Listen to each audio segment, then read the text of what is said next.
Assalamualaikum warahmatullahi wabarakatuh. Balik lagi teman-teman di channel kajian online. Kemarahan rakyat Indonesia rupanya sudah tidak bisa terbendung. Bahkan mobil Rosuryo harus menjadi korban akibat rakyat yang sudah gerah, yang sudah jengah dengan berbagai isu-isu liar yang dibawakan oleh Roy CS. Ya teman-teman, Roy Suryo harus meratapi nasib lantaran acara yang didirikannya dibubarkan paksa oleh rakyat Solo, khususnya di Boyolali, yang memang tak mau wilayahnya dijadikan sebagai sarang makan. Bahkan kepolisian pun turun tangan teman-teman, karena tagline atau judul yang dibawakan Roy CS adalah adili Jokowi dan juga kudeta pemerintah.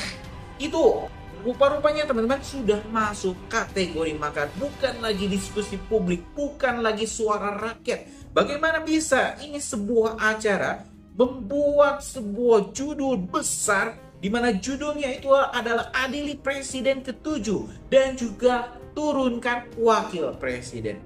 Bagi orang-orang yang mungkin nalarnya masih hidup, pasti sama seperti saya merasa bahwa ini salah. Judul ini provokatif. Judul ini berujung pada makar, bahkan pemberontakan. Dan hukumannya apa teman-teman? Pemberontak itu hukumannya adalah hukuman mati. Itu adalah hukuman terberat bagi para pemberontak di semua negara. Jadi Roy Suryo teman-teman, Roy Suryo, Rismon, Tifa, bahkan ini Refli Harun dengan bangganya teman-teman membela mimbar rakyat yang bertujuan untuk menurunkan Gibran dari posisinya sebagai wakil presiden. Jadi ya, mobil hancur itu akibat kebodohannya sendiri. Warga melempari mobil Rosuryo bukan atas ya semena-mena, tapi memang untuk mengusir para pemberontak NKRI, para perusuh, para pemecah bangsa. Hari ini kita bakal melihat bagaimana reaksi Roy Suryo mendapatkan penolakan sehebat ini dan bagaimana marahnya rakyat Boyolali, rakyat Solo, rakyat Indonesia yang memang sudah tak mau lagi teman-teman melihat wajah Roy CS di depan kamera, di depan televisi. Kita bakal simak informasi selengkapnya. Jalan ini. Nah, niki asli warga setempat untuk penolakan kegiatan mimbar rakyat karena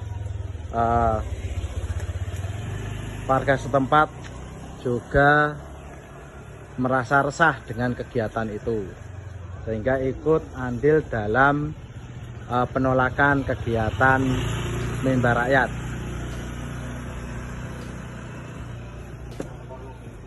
Nah, niki warga setempat nggih. Sekian, terima kasih. Ini tanggal 27 Oktober 2025. Bahwa kegiatan-kegiatan yang berbau provokatif Desa Sawahan siap untuk menolak kegiatan.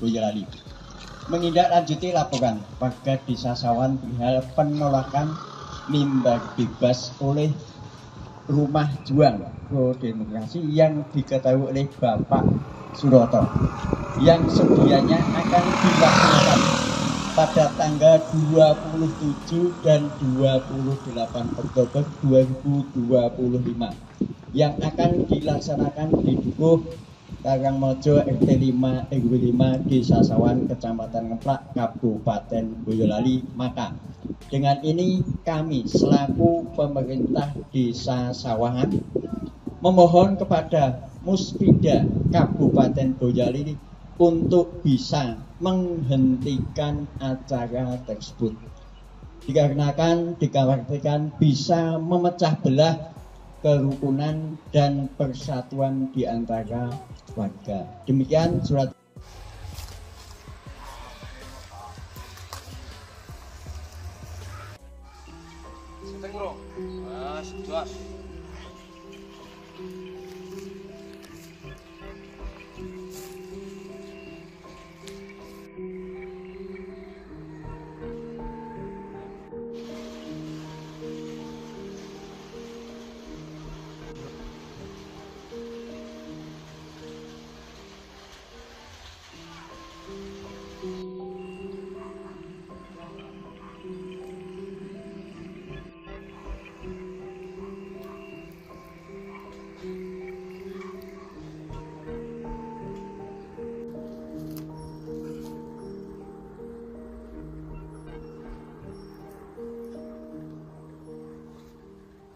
Ya, ini sebagai bukti kami untuk menuntut kepada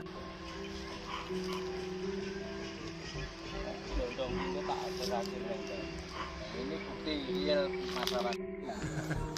Ini sebagai bukti real masyarakat tempat menolak kegiatan. Kalau bukan pada tempatnya. Pemerintah desa mengeluarkan surat penolakan.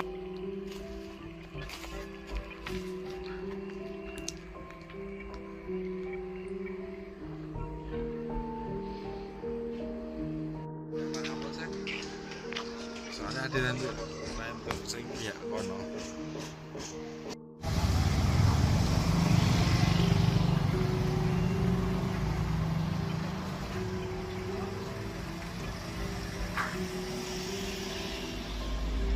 Aneh.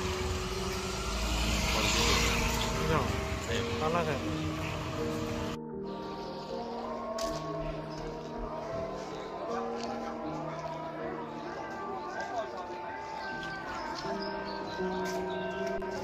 Yang jelas untuk penolakannya ini sudah kami lakukan. Ini sejak kemarin sekitar 100 orang lebih. Dalam arti kegiatan ini berbau provokatif dan pecah belah rakyat yang ada di bawah.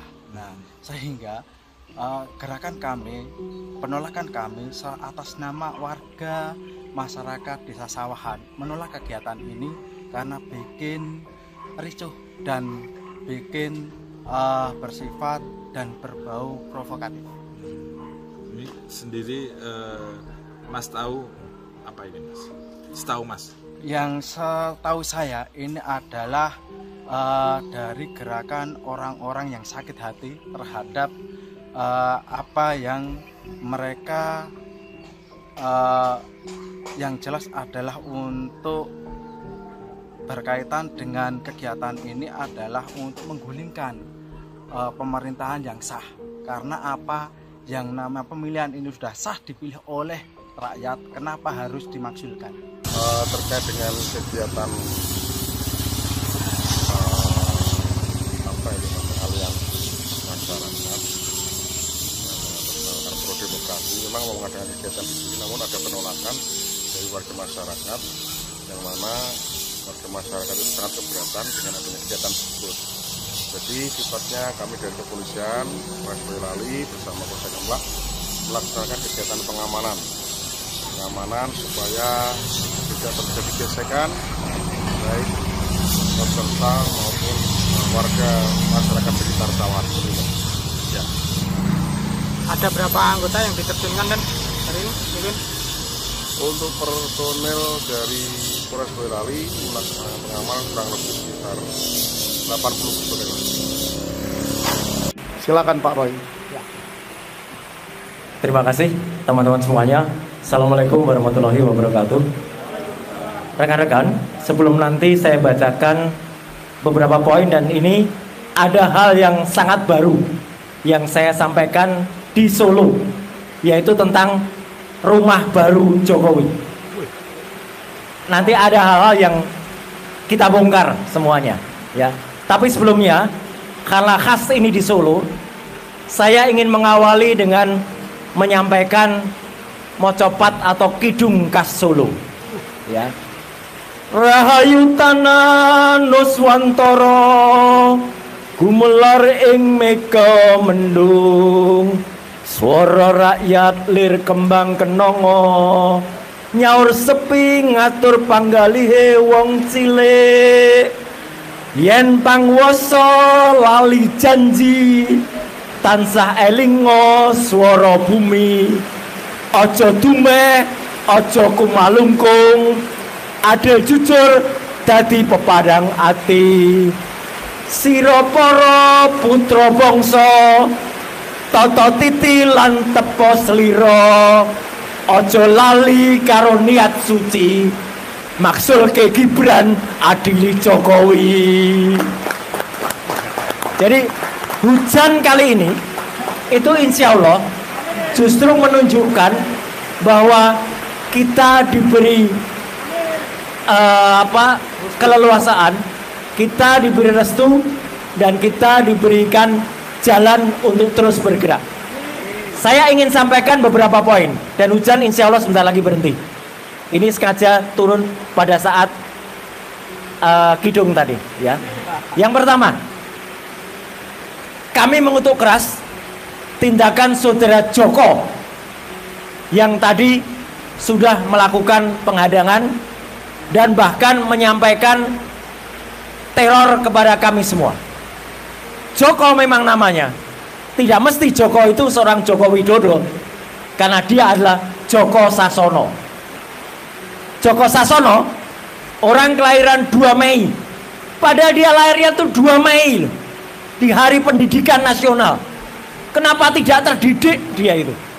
Dia lahir tahun 82, Joko Sasono itu. Bahkan menjadi pendamping desa. Tapi kenapa melakukan provokasi terhadap masyarakat? Kami mengalah bukan berarti kami takut. Kami mengalah untuk menang.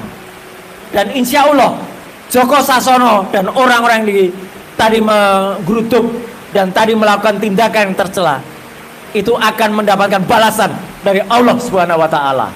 Amin. Itu yang pertama. Yang kedua, di depan kita sudah ada beberapa lembar ijazah, kopi legalisasi ijazah yang kami peroleh dari 3 tempat, dan ini merupakan bagian dari 8 titik yang kita upayakan.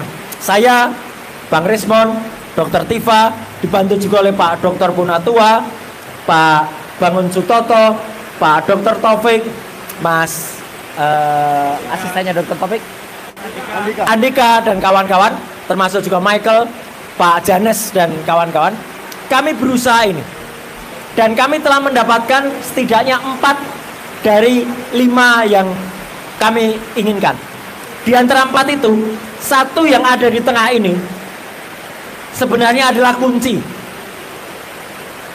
karena ini sudah pernah kami dapatkan sebelum kami mendapatkan dari KPU, dan ini adalah yang orisinal, dan ternyata yang dari KPU beda dengan ini. Yang dari KPU legalisasinya beda dengan ini. Artinya apa? Kami nanti akan, saya, Dr. Rismon, Dr. Tifa akan menyampaikan telaah secara ilmiahnya. Tapi saya sampaikan, legalisasi yang dikumpulkan ke KPU dan diserahkan kepada kami adalah palsu. 99,9% palsu. Karena berbeda dengan yang kami dapatkan secara asli ini. Itu ya, udah, Mike. Kami masih menunggu dari Solo. Karena tahun 2005 yang dari Solo itu belum kami dapatkan. Kami dikatakan ini 2005 dan 2010. Nggak bisa. Harus 2 dan harus beda. Kalau hanya 1, berarti dulu ketika dia daftar di Solo, dia tidak menggunakan ini. Ini mungkin KPU Solo bisa jadi mendapatkan, ini 2010 kan, bisa jadi mendapatkan dari KPU yang lain. Artinya apa? Palsu juga. Itu yang penting.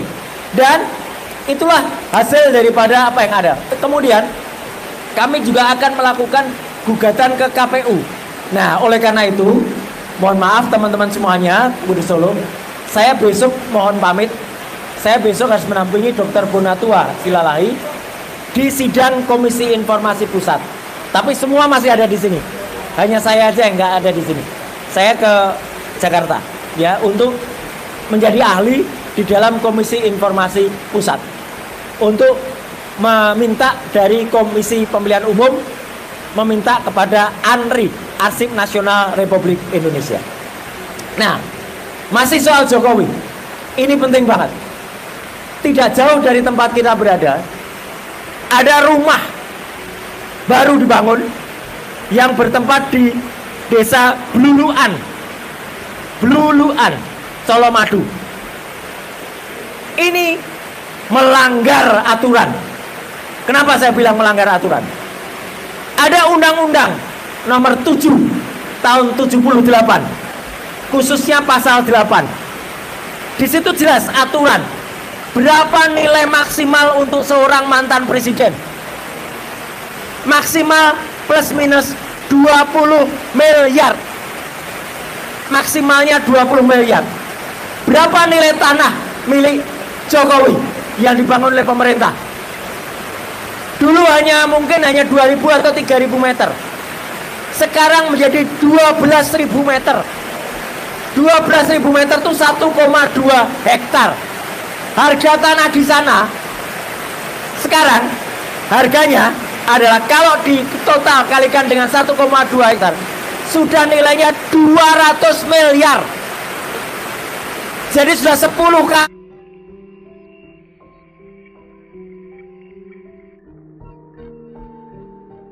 Kita harus tahu, undang-undang itu juga mengatur negara masih membiayai kendaraan, masih membiayai sopir, masih membiayai seisi rumah. Apa kita rela? Kalau saya bisa pastikan, nanti kalau sudah diresmikan, itu hanya akan menjadi ajang kongko-kongko para termul yang ada di sana. Mereka datang tiap hari, didatangkan, kemudian makan minum di sana. Siapa yang membiayai makan minum? Uang kita. Uang rakyat itu. Bukan, kalau itu dikatakan uang negara, iya. Sama seperti uang negara, katanya BUMN akan membiayai kereta bus. BUMN itu juga akhirnya uang rakyat, karena itu uang dari APBN. Jadi dosa hutang Jokowi pada bus, pada IKN, dan nanti rumah yang akan ditempati itu adalah uang rakyat. Sebelum mulai dibuka, rakyat harus tahu itu adalah anggaran rakyat. Sudah ada Kepres, Keputusan Presiden nomor 81 tahun 2004 mengatur lagi maksimal 20 miliar. Jelas betul. Permen-Q, Peraturan Menteri Keuangan. Silahkan tanya ke Pak Menteri Keuangan kita yang lagi.